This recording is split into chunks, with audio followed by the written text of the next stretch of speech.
So ito na po, tanggalan natin.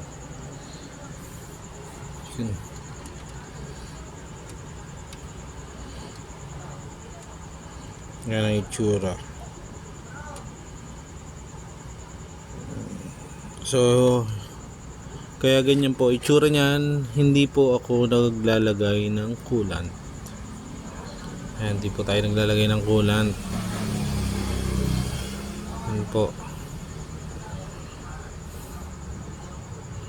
So may corrosion na siya.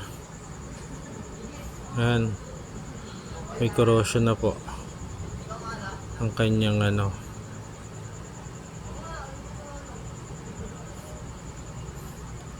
may corrosion na.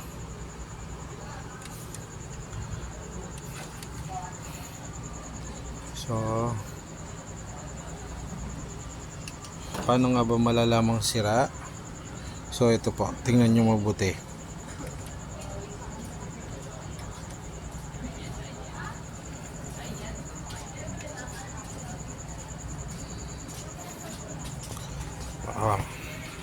Sa ilalim ko gilawin.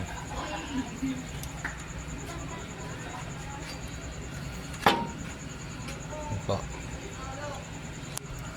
Pigilan ko tapos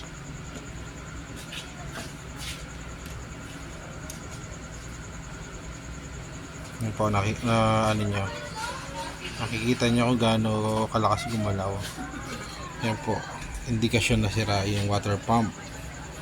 At the same time, ito po yung yung butas. Yan yung butas na yan. Iyan yung dinadaanan ng tubig. Iyan ang indicator na talagang sira yung water pump mo. Nagli-leak na yan. Yan. So lagay muna natin to dito. Sa next video pakita ko sa inyo.